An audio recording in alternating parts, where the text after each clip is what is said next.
2012년 말 검찰 내에 묘한 소문이 돌았습니다. 한 검사의 성관계 동영상이 있다는 것. 당시 서울고검 부장검사였던 이용주 의원. 저희 검찰에도 여러 선배님들하고 모임, 연말 모임, 연초 모임 하고 있는데, 야, 어디서 이런 말들이 있다 하는데, 사람들이, 그런 분들은, 뭐, 말도 안 되는 소리 아니겠냐. 그런 반신반의하는 분위기가 강했었습니다. 그러던 중, 동영상을 직접 봤다는 검사들이 하나둘 나타나기 시작했습니다. 소위 그 동영상을 보는 사람들이 이제 주변으로 해보니까 있지 않았겠습니까? 그 사람들 말 들어보면은, 정말 동의인 것처럼 보일 수밖에 없을 정도로 동영상이 좀 깨끗이 찍혀 있어서 좀 이상해 보인다. 이게 만약에 사실을 한다면은 이건 검찰의 신뢰에 엄청난 치명타가 될 것이다라고 이구동성으로 말이 있었습니다. 그 동영상은 한 건설업자가 타고 다니던 자동차에 있던 CD를 누군가 몰래 재생해 본 뒤 그것을 휴대폰으로 촬영한 것. 급기야 그 촬영본이 서초동 법조계에도 흘러 들어간 것으로 알려져 있습니다. 그런데 박근혜 대통령 취임 직후 문제의 동영상이 뉴스에 등장하기 시작했습니다. 속옷 차림의 남성이 여성을 껴안은 채 노래를 부르다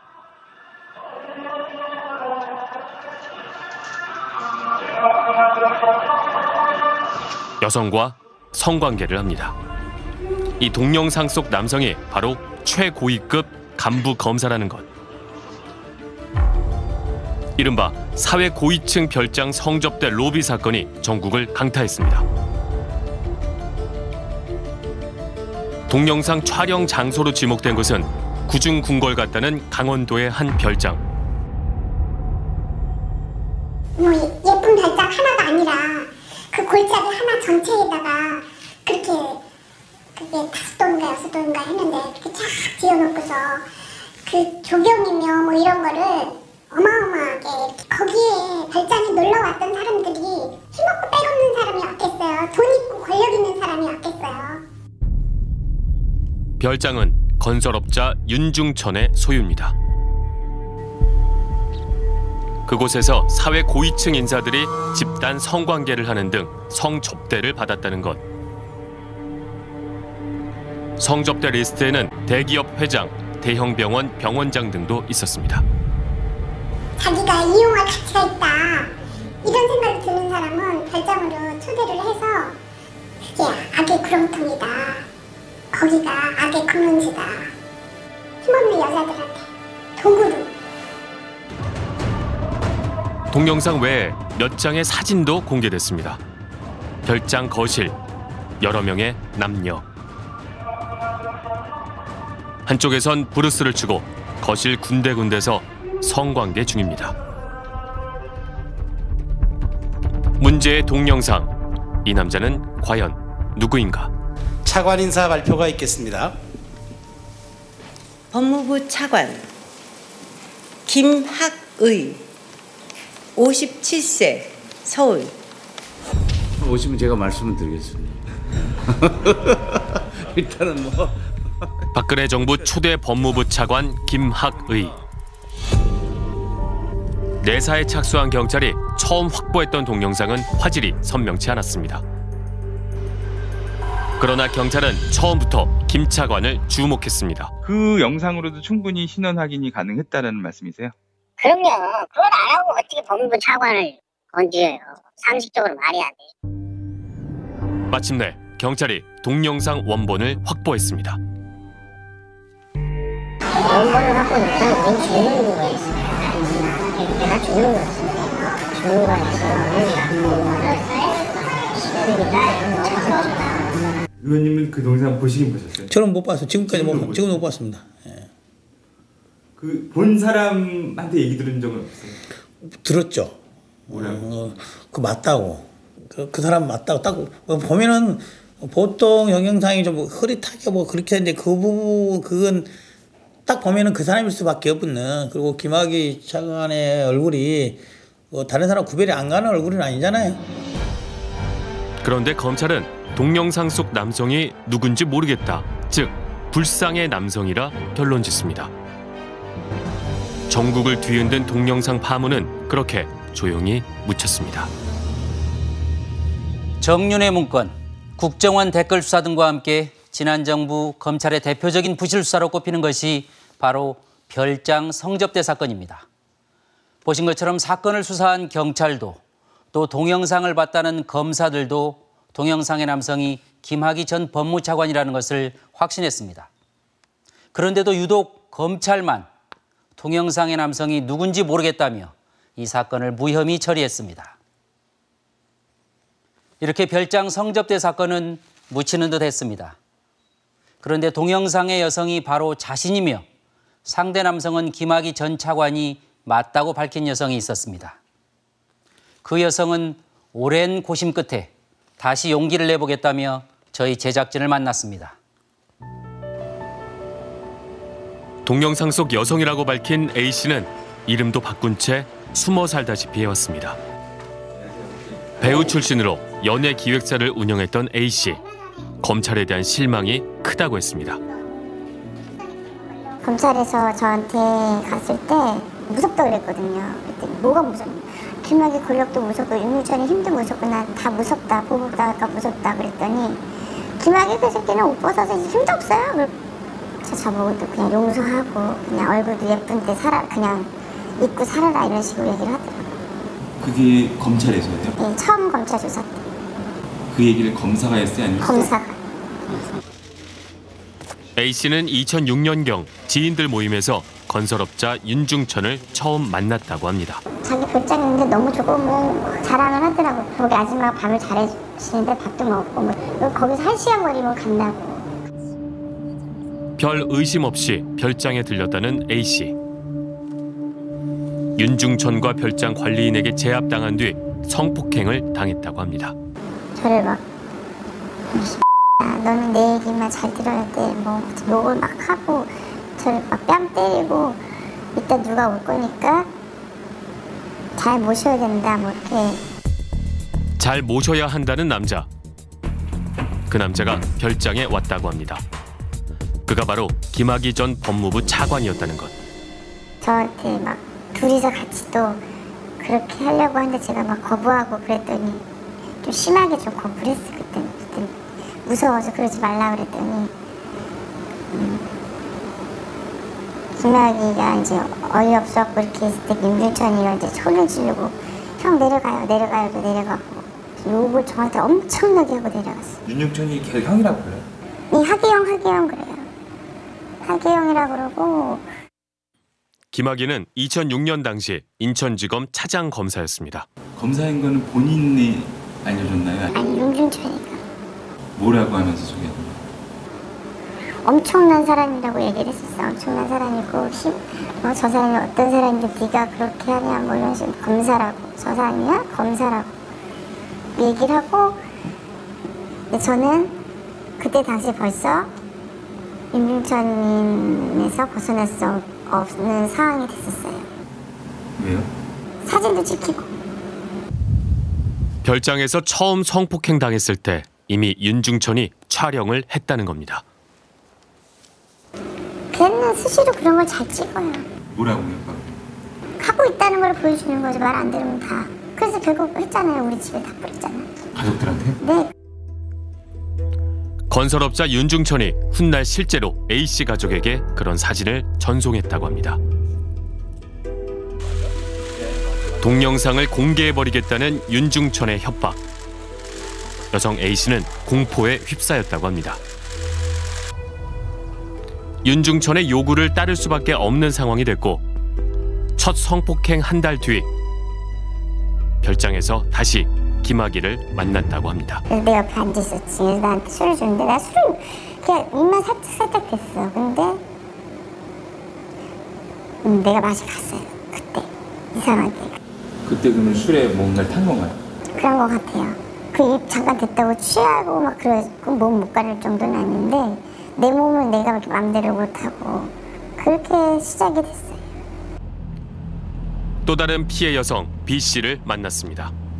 정말 힘들었는데 다시 꺼낸다는 게 상상도 못할 정도인데. 그는 서울 유명 어학원 원장이었습니다. 여성 B 씨도 윤중천이 건넨 약을 먹은 뒤 성폭행을 당했다고 했습니다. 드링크 하나랑 알신처럼 생긴 피로 회복제라고 그러면서 자기도 먹었어요. 그래 자기도 먹고 나도 주고. 그래서 제가 그걸 먹었죠.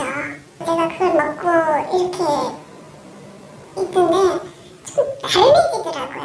그렇다고 정신을 잃을 정도는 아니에요. 그냥 나른해지고 그냥 그러는데 그게 무슨 약인지 저는 모르겠어요. 어느 순간에 제가 윤유선하고 섹스를 하는 장면이 된 거예요. 그거를 찍어놨더라고요. 또 다른 피해 여성 C 씨는 네일 아티스트였습니다. 화장실을 가는 저를 윤중천이 따라와 성폭행을 하였습니다. 김학의가 저에게 술을 권했고 저는 술 마시면 얼굴이 잘 빨개져서 잘 못 마신다고 했더니 네가 뭔데 내 술을 거절하냐며 여기가 어떤 자리인데 모자를 쓰고 왔냐고 욕설을 해 울면서 화장실을 갔습니다. 다녀와서 김학의와 윤중천이 저를 테이블에 올려놓고 성행위를 하려고 했는데 제가 다시 울면서 박차고 나갔습니다. 박근혜 정부 실세 차관으로 불렸던 김학의 법무차관. 동영상이 공개되자 취임 엿새 만에 사퇴했습니다. 그가 떠나며 남긴 한 장짜리 사퇴의 변. 모든 것은 사실이 아니고 반드시 진실을 밝혀 명예를 회복하겠다며 억울함을 호소했습니다. 그걸 모르는 거 다 몰라. 다 모르는 거지. 저는 다 몰라. 그 별장도 모른다고? 그렇죠. 우리 같이도 안 했어요. 다 모르는 거야. 윤중천을 아예 모른다던 김학의 전 차관. 그런데 우리는 그 별장 모임 참석자 화가 박모 씨와 연락이 닿았습니다. 별장에서 처음 나는 이제 술자리 같은 자리에서 한번 본 것 같아요. 여럿이 이렇게 뭐 그때 한 20명 이상 있었던 것 같아. 여럿이 북적북적하고 뭐 그랬었어요. 아무튼 또 김학의 그분 말고도 뭐 무슨 건설회사 뭐 사장이든 회장이든 뭐 여럿이 있었던 것 같아요. 나는. 그때가 2006년 7년입니까? 그 정도 될 거예요. 예. 김 전 차관은 여성 A 씨를 알지도 못하고 성관계를 가진 적도 없다고 했습니다. 그런데 경찰의 수사가 본격화되자 특별한 친분이 없던 화가 박모 씨가 여성 A 씨에게 여러 차례 전화를 했습니다. 전화를 받지 않자 연거푸 문자 메시지를 보내기도 했습니다. 경제적으로 도움을 주고 싶다. 신사역에서 기다리겠다고도 했습니다. 화가 박모 씨는 왜 A 씨를 만나려 했을까? 나보러 좀 가서 뭐 의사가 정확하게 어떤 뜻인지를 좀 알아볼 수 있느냐. 네. 뭐 그래서 나는 잠깐 한번 만나려고 했었다가 못 만났어요, 결국. 화가 박모 씨에게 A 씨를 만나달라고 한 사람. 김학의 전 차관이었다고 합니다. 근데 언제 김학의 차관한테 연락이 오게 됐죠? 화백님한테? 그 저한테 이제 전화를 뭐 윤 회장하고 이제 아니까 네. 아마 뭐 내 전화번호도 알고 있지 않았나. 김학의 차관한테 갑자기 그런 전화가 왔을 때 어떠셨어요? 아니 그러니까 그게 글쎄 나는 그분을 좋게 생각했었어요. 뭐 그런 거 어려운 부탁도 아닌 것 같고. 네. 그래서 뭐 내가 알아봐 줄 수 있는 상황인 것 같다 생각했던 거지. 게다가 김학의 전 차관의 한 측근 인사가 피해 여성의 변호인을 찾아온 적도 있었다고 합니다. 김학의 차관하고 그 친한 사람이 저도 잘 아는 사람이 저를 찾아와가 어떻게 구제 방법이 없겠느냐 그러더라고. 그래서 씨를 찾아가서 무릎을 꿇고 참회하고 용서를 빌어라. 내가 말해줄 수 있는 것은 그거밖에 없다. 그렇게 얘기를 했죠.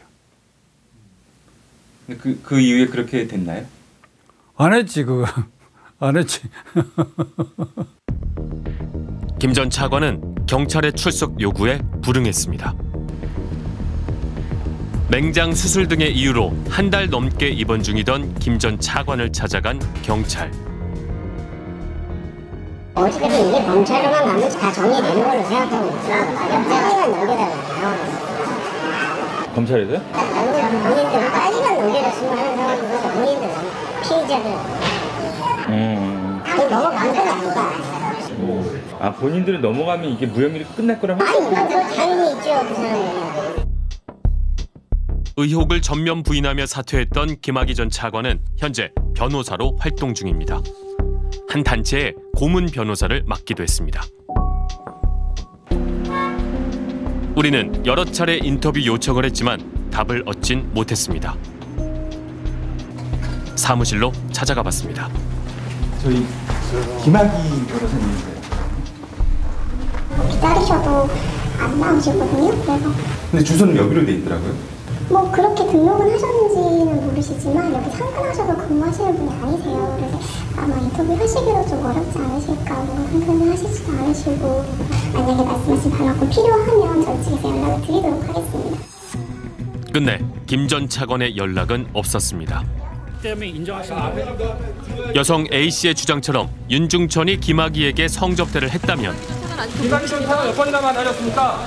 이번에 김학의 전 차관 몇 번 만나셨습니까? 말씀 한 말씀 하고 계시죠. 성접대는 인정하십니까? 김학의 전 차관 몇 번 만나셨습니까? 건설업자는 검사에게 무엇을 얻었을까요?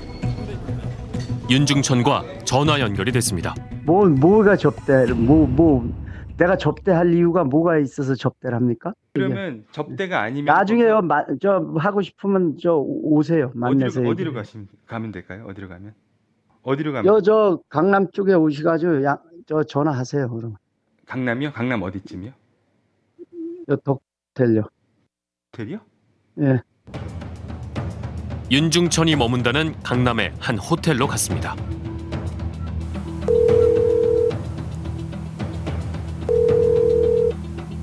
고객이 전화를 받지 않아 삐 소리 이후 음성 사상으로 연결됩니다.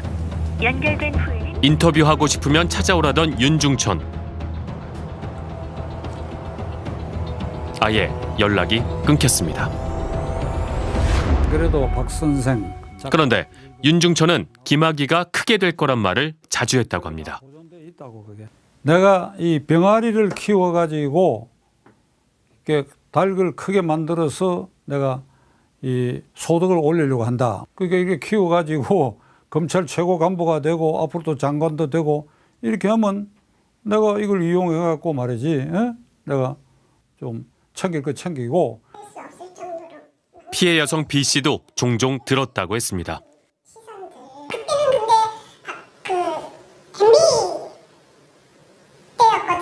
윤중천이 나한테 자기가 이 새끼들 다 찍어놨어 뭐 이래가면서 나중에 만약에 박근혜가 대통령이 되면 이 사람이 큰 자리 할 건데 그때 자기가 한번 아주 덕을 톡톡히 볼 거라고.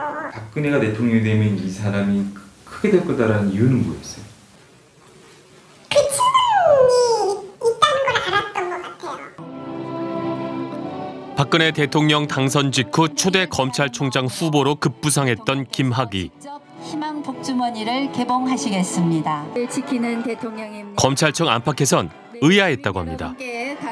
그때 올랐을 때도 이제 검찰 내부에서는 좀 의외다. 근데 소위 총장 레벨로 올라가기는 좀 어렵지 않았냐라고 하는 게 중평이었습니다. 그런데 이제 소위 그 당시 소문으로 따지면은 결국 BH에서 청와대에서 이 사람으로 해라는 소위 오다 비슷한 내용이 있었다는 거죠. 여러 루트를 통해서 누군가 박근혜 대통령과 연결해서 소위 라인을 잘 잡지 않았냐 이런 말들은 있었죠. 성접대와 동영상의 무기였다는 윤중천. 여성 A씨는 김학의가 윤중천의 뒤를 봐줬다고 주장합니다. 김학의가 윤중천을 엄청 도와줬어요. 그 법적인 것들 걸려있는 게 많았거든요. 윤중천이랑 법을. 그때 윤중천 서초 경찰서 그다음에 뭐 서울구치소 엄청 많이 왔다 갔다 하면 머리 되게 아파했거든요. 그런 것들 형 어떻게 될 것 같아? 잘 될 거야. 걱정하지 마 이러면서 서류 같은 거 서로 주고받고. 윤중천의 덫에서 벗어날 수 없었다는 A씨는 그가 임대한 오피스텔에서 지내게 됐고 김학의 전 법무차관은 그곳을 자주 찾았다고 합니다. 아침 새벽 6시부터 출근 전에 왔다가 요가 끝나고 왔다가 퇴근하고 왔다가 일요일 날은 교회 끝나고 왔다가 김학의가 전화를 직접 하고 나 간다 이래요. 나야 나 갈 거야 그래요. 내가 널 언젠가 내가 너는 크게 한번 도와줄 거야. 그런 말을 좀 종종 했어요 저한테. 유흥업소 종사자로 추정되는 여성들도 수시로 다녀가는 등 그곳은 마치 김학의, 윤중천만을 위한 성매매 업소 같았다고 합니다. 윤중천이가 또 데리고 다니는 여자애들이 몇 명 있었어요. 걔네들이랑 와서 그룹 섹스하고 그래서 저한테 여자들끼리 하게 만들고 하여튼 뭐 김학의랑 여자들끼리 하고 막 그래요. 수시로 여자들 데리고 와요. 어린애들 데리고 와서 제가 장사해야 되는 물건들 뭐 돈 이런 거 줘가면서. 다 동영상 찍고 사진 찍어요? 엄청 많아요. 그 자료를 저는 다 봤어요. 골프 치러 갔다가 들른 펜션에선 불법 퇴폐, 출장 안마도 받았다고 했습니다. 중국 여자들이 온 거야. 안마하는 애들. 걔네들이랑 저는 노다시 봤으니까 그런 게 그냥 저쪽 방에 그냥 가만히 있는 거예요 저는. 거기서 그렇게 넷이서 그렇게 중국 안마 그거 불러가지고 마사지 하는 애들 불러갖고 그렇게 하고 돈 줘서 보내고 김학의는 또 나랑 또 하고 그래요. 상상을 초월하는 사람들이에요. 자신이 김학의, 윤중천의 성적 놀이개였다는 여성 A씨. 경찰 진술 조서는 150여 페이지에 달합니다. 정상인이라면 상상조차 힘든 충격적인 일들이 매우 구체적으로 진술돼 있습니다. 어디까지 믿어야 할지 참 굉장히 좀 여러 가지 생각이 들 정도로 너무나 충격적인 그런 그 내용들인데요. 사실 이 피해자의 이야기가 사실이라고 한다면 굉장히 많은 범죄를 저지른 것이기 때문에 사실 일일이 꼽기가 어려울 정도입니다. 사건을 수사했던 담당 경찰은 확인된 피해 여성이 다수였다고 했습니다. 여성 피해자들이 꽤 많았잖아요? 네, 많았어요. 몇 명 정도 됐죠? 제가 그때 만난 친구들이 한 5명에서 한 6명?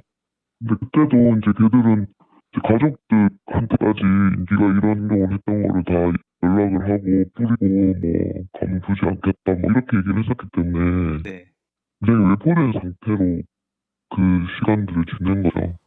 윤중천이 여성을 먼저 성폭행 촬영한 뒤 그걸 미끼로 여성을 성접대에 동원했다는 것. 5명이 다 유사한 내용이었어요? 그 패턴이 똑같아요. 건설업자가 만나서 먼저 여자애들 성폭행하고 그 다음에는 이제 접대식으로 이제 계속 불렀었고. 피해 여성분들이 그 김학의 씨의 뭘 사진이나 그런 걸 보고 확인해 준 건가요? 그 얼굴 기억을 못할 수가 없죠. 한두 번을 본 것도 아닌데. 5명이 다 확인을 해줬나요, 김학의 장? 그럼요. 확인을 했죠. 참으로 민망한 내용들입니다. 그나마 이것도 방송할 수 있는 부분만 걸러낸 것입니다. 6채에 달하는 성접대 별장의 규모도 놀랍지만 그 안에서 일어난 지속적인 성접대가 더 충격입니다. 관련 업자가 벌인 판에 검사가 저렇게까지 놀아났다면 수사는 과연 제대로 되었을까? 그런 의문이 들 따름입니다. 저희들이 성접대 동영상 사건을 다시 주목하게 된 이유는 하나입니다. 이건 단순히 검사 개인의 일탈 행위로 치부하고 말 일이 아니기 때문입니다. 이 사건은 박근혜 정부 출범 직후에 터져나왔습니다. 그리고 이어지는 검찰 수사 과정에서 무수히 많은 뒷이야기를 낳았습니다. 김학의 차관 임명 직후 터져나온 성접대 동영상 사건. 한 언론이 이를 단독 보도하자 청와대가 격분했다고 합니다. 제가 주로 이제 그 리포트를 하고 출연을 하고 저걸 하니까 그 청와대 쪽에서 저 누구누구 기자 조심하라고 말해라. 거의 신변의 위협을 느낄 정도의 그런 얘기를 하는 거예요. 저기서 청와대에서 정말 신기하고 불편한 정도가 넘어서 해코지를 할 수도 있겠구나라는 생각이 들었었어요, 그때. 아, 기자님 특정해서? 네. 분노한 청와대는 경찰 수사 담당 인력을 직접 겨냥했다고도 알려져 있습니다. 청와대가 분노한 거는 이 법무차관 임명했더니 경찰에서 이런 사건 어떻게 터뜨릴 수가 있냐라고 분노를 한 거고 그 다음에 검찰 사이드에서는 이제 난리친 거죠. 경찰이 감히. 그래서 청와대에서는 부인할지 몰라도 직간접적으로 청와대한테 검찰 쪽에서 압박을 엄청났었죠. 그 때문이었을까? 성접대 동영상 사건 수사팀 지휘부 중엔 수사를 마무리 짓기도 전에 전출, 수사팀을 떠난 이들도 있었습니다. 저의 뜻과는 상관없이 어쨌든 인사 명령을 받아서 거기를 떠났어요. 그 마무리까지 못했어요. 혹시 그게 외압이라고 볼 수 있는 건가요? 외압이다 뭐 이런 얘기는 제가 하고 싶지 않고 다만 저의 의사와 상관없이 인사를 당해가지고 제가 그 이후의 경찰의 모습은 권력의 눈치를 보고 권력이 원하는 대로 시키지 않더라도 권력이 이것을 바랄 거야 라고 보는 경찰 수사 인력 전체에는 어떤 메시지가 전해지느냐 뭐 있는 그대로 원칙대로 그 수사관의 어떤 자존심을 걸고 수사를 하다가는 결국 저렇게 날아간다. 2013년 7월 18일 경찰은 110일간의 수사 끝에 결과를 발표합니다. 4개월에 걸쳐 16개소에 대한 압수수색, 90여 점의 압수물 분석, 관련자 144명에 대해 광범위하고 심도 있게 수사한 결과 경찰은 전 법무부 차관 김학의와 건설업자 윤중천에게 특수 강간 혐의를 적용 기소 의견으로 검찰에 송치했습니다. 저희는 기소를 확신했었었고 저희가 이제 저도 수사를 10년 가까이 있었는데 그런 정도의 사건 같으면 검찰에서 먼저 구속영장을 칩시다 하고 컨펌이 들어와요. 검사들이. 그런 정도의 사안은 구속영장을 당연히 청구하라고 생각을 했었고요. 발부될 거라고 생각했습니다. 그때. 서울중앙지검 강력부가 사건을 맡습니다. 그리고 약 4개월 후인 2013년 11월 11일 검찰은 김학의 전 차관은 물론 건설업자 윤중천에게도 증거 불충분 무혐의 처분을 내립니다. 검찰이 제19였던 김학의 전 차관을 감싸기 위해 윤중천까지 무혐의 처리했다는 비판이 법조계 안팎에서 터져나왔습니다. 사람들이 뭐라 그러냐면 윤희정이는 큰 보험을 들여놨다는 거예요. 누가 걔를 건드려 이러더라고요. 어떤 보험? 김학의라는 그 보험을 들여놨다는 거예요.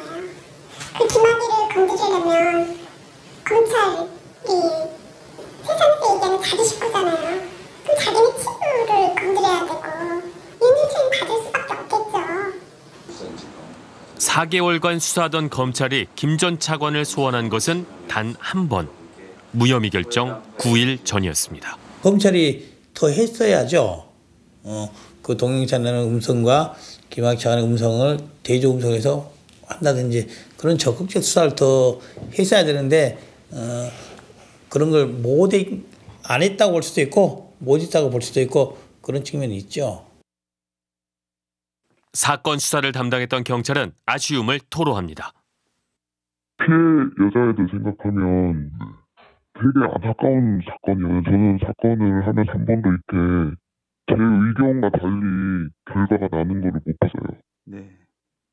제가 이 자만심인지 모르겠지만 제가 기소라고 생각했던 사건들 중에 불기소가 됐던 적이 한 번도 없었습니다. 근데 이 건 같은 경우에는 좀 너무 바빠서 이게 다른 힘이 없으면 이렇게 나올 수가 없거든요.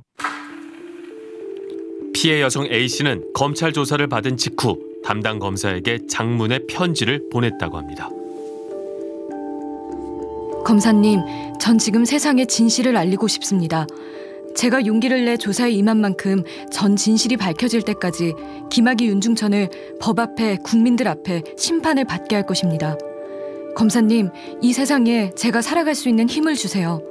그들을 제 힘으로 벌할 수 없어 제 목숨을 버리려고까지 했던 제 아픔을 느끼신다면 절대 김학의 윤중천을 세상에 무릎 꿇게 하시고 처벌해 주세요.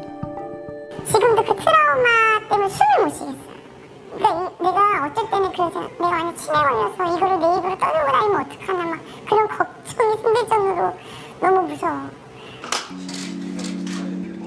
검찰 과거사위원회가 별장 성접대 사건 재조사를 검토 중이라는 소식에 다시 희망이 생겼다는 A씨. 재조사 해야죠. 사실은 좀 많이 두려워요. 지금 많이 두려운데 좀 믿고 있어요. 좀 믿고 이번만큼은 검찰이 진짜 실망시키지 않고 제가 숨 진짜 한 번만 편하게 쉬는 거 소원이에요. 진짜.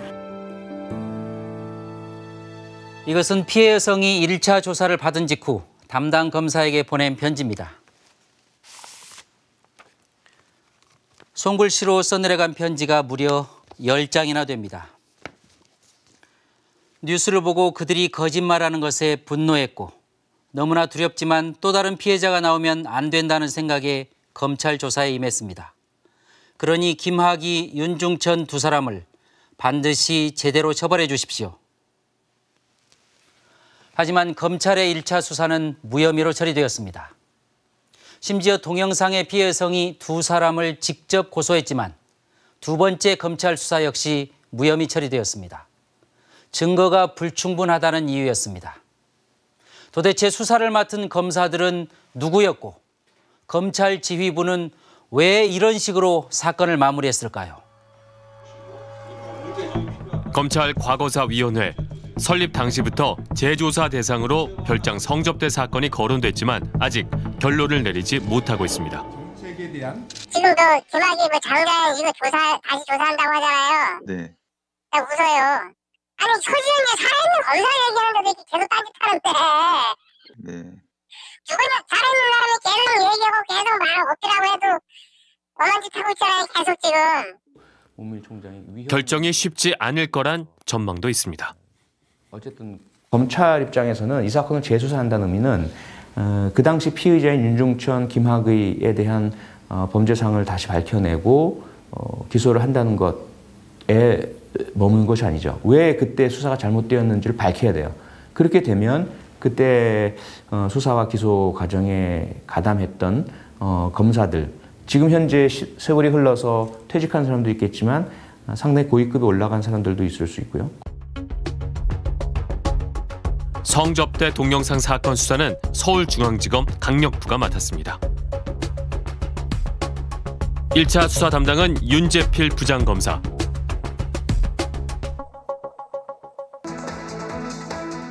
그런데 검찰의 무혐의 결과 발표 전날 불법 도박 혐의로 어제 이수근, 탁재훈 씨에 이어서 가수 토니안과 앤디. 불법 도박에 연루된 연예인들이 검찰 소환 조사를 받은 사실이 공개됩니다. 개그맨 이수근 씨와 그러자 성접대 동영상 수사 결과 발표일인 2013년 11월 11일 하루에만 478건에 달하는 연예인 도박 관련 기사가 쏟아져 나왔습니다. 안녕하세요. 네. 그런데 이 연예인 도박 사건도 별장 성접대 사건 수사도 중앙지검 강력부 윤재필 부장검사 담당이었습니다. 그런 사건은 대개 이제 검찰의 수뇌부 지도부에서 결정을 합니다. 예를 들면 어떤 것은 좀 늦게 발표하자든지 어떤 것은 좀 당겨서 발표하다든지 했을 수가 있습니다. 검찰이 예를 들면 그 사건이 뭐 기소한다든지 이런 식으로 했으면 그런 고려가 없을 텐데 무혐의라고 한다면은 결정 발표일 벌써 한 보름 이전부터는 뭐 그런 내용이 내부적으로는 공유가 되고 이랬을 때 파장 이런 것들이 염려가 되는 거죠. 성접대 수사 결과 발표 직전 연예인 소환 사실을 밝힌 검찰. 우연일 뿐일까요? 함께 축구 동호회 활동을 하거나 같은 시기에 연예병사로 근무하면서 도박에 참가했습니다. 그래서 이제 그러한 검찰로 향하는 그런 따가운 시선들을 좀 막기 위한이라든지 그런 걸 하기 위해서 그 즈음에 진행되고 온 여러 사건들의 발표 시기를 조율할 수는 있었겠죠. 검찰에 평소에 열심히 수사한다는 이런 모습을 보이기 위해서라도 연예인 도박 사건 이런 것을 좀 대대적으로 홍보를 했다고 봐야죠. 예, 저는 뭐 그런 일을 많이 겪었습니다.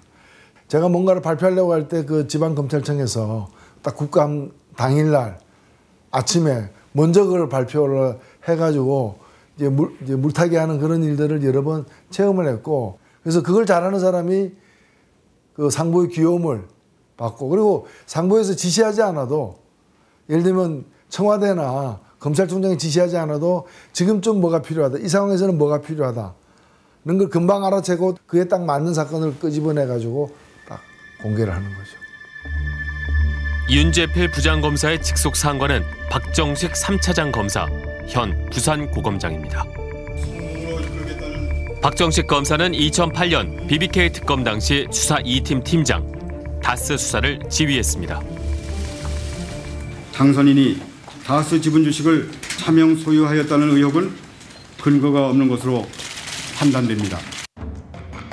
다스는 MB의 것이 아니라는 수사 결과.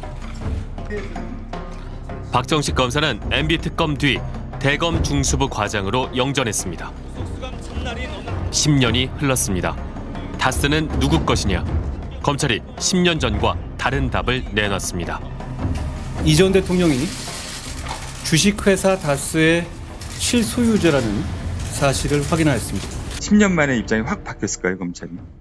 검찰이 그러면 안 되죠. 그때도 대구고의 검사들은 네. 그렇게 하면 안 된다고 했어요. 근데 대구고의 검사들은 그랬는데 그 대구고의 검사들이 가락권이 없었죠. 별장 성접대 동영상 사건. 1차 수사 당시 서울중앙지검장 조영곤. 국정원 댓글 사건 수사팀에게 외압을 행사했다는 윤석열 팀장의 폭로. 그 외압 당사자가 조영곤 지검장. 일단 처음에 경로를 하셨습니다. 그리고 야당 도와줄 일 있냐. 정하려고 그러면 내가 사표 내면 해라.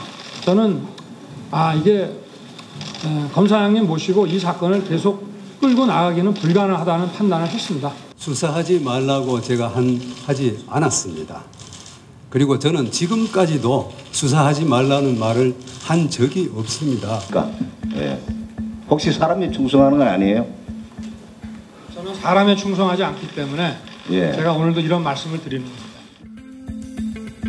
대검 감찰본부는 윤석열 팀장은 중징계인 정직을, 조영곤 지검장은 무혐의 처분합니다. 조영곤 지검장은 그날 사퇴했고 현재 굴지의 대형 로펌 대표 변호사로 활동 중입니다. 검찰의 공정성을 확보하겠습니다. 조영곤 전 지검장에게 인터뷰를 요청했습니다. 저 죄송한데 저희는 인터뷰하기가 좀 힘들 것 같거든요. 혹시 이유를 좀 알 수 있을까요? 네, 대표님께서는 인터뷰 하실 내용이 없으시다고 하시더라고요. 김학의, 윤중천 무혐의. 그런데 검찰의 1차 수사 결과 발표 직후 피해 여성 A씨는 동영상 속 여성이 자신이라며 나섰습니다. 1차 수사 당시엔 차마 밝힐 수 없었다고 했습니다. 동영상 그거 아니어도 벌 받을 게 너무 많은 사람들이니까 동영상을 나라고 안 해도 벌 받을 줄 알았어요. 근데 이게 무혐의가 처리하다. 윤중천이 어떤 사람인지 아니까 저를 죽일 것 같은 거 밤마다 무서워 잠할 수는 없자는 거 막. 귀가 어느 정도냐면 이 귀가 간지러서 잠을 못 자요. 스트레스 장애로. 오죽하면 탄원서를 썼겠냐고 제가. 어디 탄원서? 대통령 박근혜한테 탄원서 썼잖아요 제가. 두려운 마음에 박근혜 당시 대통령에게 탄원서를 썼다는 A씨. 더 이상 잃을 것도 없고 죽음의 길을 선택하기 전 마지막이라는 마음으로 제 한을 풀고 싶어 이렇게 가깝게 올립니다. 가까 살고 싶습니다. 제가 다시 세상을 살아갈 용기를 주세요. 김학의 전 차관을 덮으신다면 윤중천까지 죗값을 받지 않을 것이며. 마침내 김학의, 윤중천을 고소한 A씨. 그런데 검찰은 똑같은 검사를 배정했습니다. 이런 점은 사실 굉장히 이례적이라고 볼 수 있습니다. 이번 사건처럼 굉장히 중요한 사건이고 또 김학의 전 차관이라는 검찰의 거물급 그 전직 검사가 관여되어 있는 사건이라고 한다면 검찰의 수사 의지를 보이는 차원에서라도 이렇게 의심을 살 만한 행동을 해서는 안 되는데 일단 같은 그 검사가 사건을 처음에 배당받았다는 점에 대해서도 지금까지 비난을 받고 있고요. 우여곡절 끝에 검사는 바뀌었지만 A씨가 요구한 대질신문은 받아들여지지 않았습니다. 대질신문 해달라고 김학의 차관 다 대질신문 해달라고 그랬죠. 보통의 경우에는 그렇게 고소장을 낸 사람이 대질신문을 요구하면 받아들여집니까? 받아주는 게 원칙이지. 그러니까 이 사건은 이제 대표적으로 이 수사기관이 뺄셈 수사를 한 모델입니다. 검찰의 2차 수사 결과 역시 김학의, 윤중천 무혐의. 동영상 속 불상의 남성, 여성을 특정하기 곤란하다는 검찰. 동영상에 비치는 것은 나라가 분명히 하다고 그러고 거기 이 사람이 김학의라고 분명히 얘기했는데도 불구하고 이게 의심스럽다고 한다면 제3의 감정기관에 그러면 그 필름을 감정하라고까지 얘기를 했거든. 그거 안 했잖아요. 청와대가 관련 있는 청와대가 비호하고 인물에 대해서 검찰이 수사를 못했다는 것이 조금 더 본질에 가깝다고 봅니다. 소위 권력, 청와대 권력에 검찰이 순응하고 거기에 대항하지 못했다는 게 조금 더 정확한 지점일 거라고 봅니다. 별장 성접대 동영상 사건 2차 수사 역시 서울중앙지검 강력부가 맡았습니다. 2차 수사 담당 부장은 강혜운 부장검사. 강혜운 검사는 2017년 해임됐습니다. 소속 실무관과 여검사에게 사적인 만남을 제안하고 신체를 접촉했다는 등의 이유였습니다. 예. 예, 강혜원 선생님 되시나요? 예, 누구십니까? 예, 안녕하세요. 이게 MBC PD수첩팀인데요. 저 지금 드릴 말씀이 없습니다. 전화 끊겠습니다. 아니, 그때 재수사 때 성접대 동영상 2차 수사. 강혜운 부장검사 직속 상관은 유상범 3차장 검사. 유 검사는 우병우 라인으로 보도됐던 인물입니다. 2014년 말 전국을 뒤흔든 정윤의 문건 파동. 비선 실세가 국정에 관여한다는 문건이 폭로되고 검찰이 수사에 나섰습니다. 그런데 문건이 조작됐다고 발표한 검찰. 유상범 차장 검사였습니다. 십상시 모임 자체가 실체가 없는 것으로 확인되었으며 검찰에서는 뭐 비선이 국정에 관여한다 이런 것은 이제 완전히 덮어버리고 공문서가 어떻게 청와대 공문서가 외부로 누출되었느냐 이제 이것만 초점을 두고 수사를 해서 어떻게 보면 사건의 본질이 완전히 왜곡이 돼버린 것이죠. 정윤의 문건 사건을 부적절하게 지휘했다는 등의 이유로 좌천되자 사직했습니다. 이게 드릴 말씀이 없어서 반로건을 드려도 그냥 입장을 밝힐 수 없다는 말씀이신 건가요? 네네. 검찰의 별장 성접대 동영상 2차 수사 당시 서울중앙지검장은 김순환. 그는 훗날 박근혜 정부의 마지막 검찰총장으로 발탁됐습니다. 촛불 전국 당시 검찰을 이끌었던 이가 바로 김순남 총장. 국정농단 사태에서도 제 역할을 못한 검찰. 시민들은 적폐청산 1호로 검찰을 지목하기에 이릅니다. 어떻게 감히 통치 권력에 대해서 우리가 수사권을 행사할 수 있느냐. 저는 그게 검찰의 진면목을 보여줬다고 생각을 합니다. 이것은 정말 우리나라 검찰이 왜 존재를 하는지, 왜 시민들이 세금을 내서 저런 조직을 운영해야 되는지에 대해서 굉장히 회의를 갖게 한 그런 태도였습니다. 별장 성접대 동영상 사건, 그때 그 검사들은 자신들의 수사 결과를 어떻게 평가할까요? 국민들을 납득시키지 못한 수사 결과. 우리는 성접대 동영상 사건 1, 2차 수사 라인에 있었던 검사들에게 인터뷰 요청을 했습니다.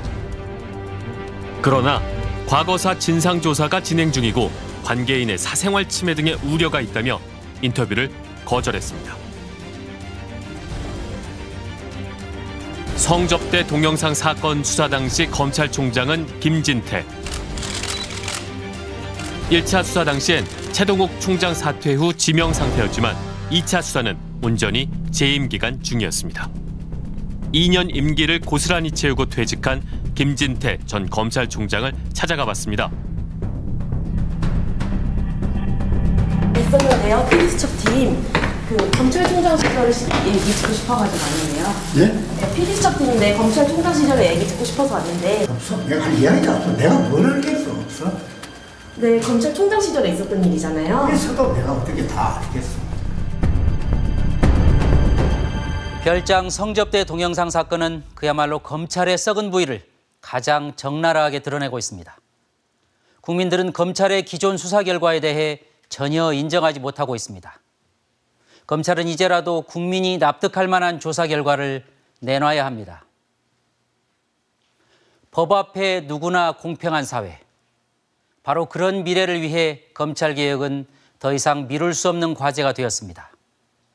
특히 국민보다는 권력의 눈치만 보면서 정권 맞춤형 수사를 해왔던 정치검찰, 그리고 검찰의 제 식구 감싸기. 다음 주 PD수첩에서는 바로 이런 문제를 집중적으로 조명하려고 합니다. 검찰개혁 2부로 다시 찾아뵙겠습니다.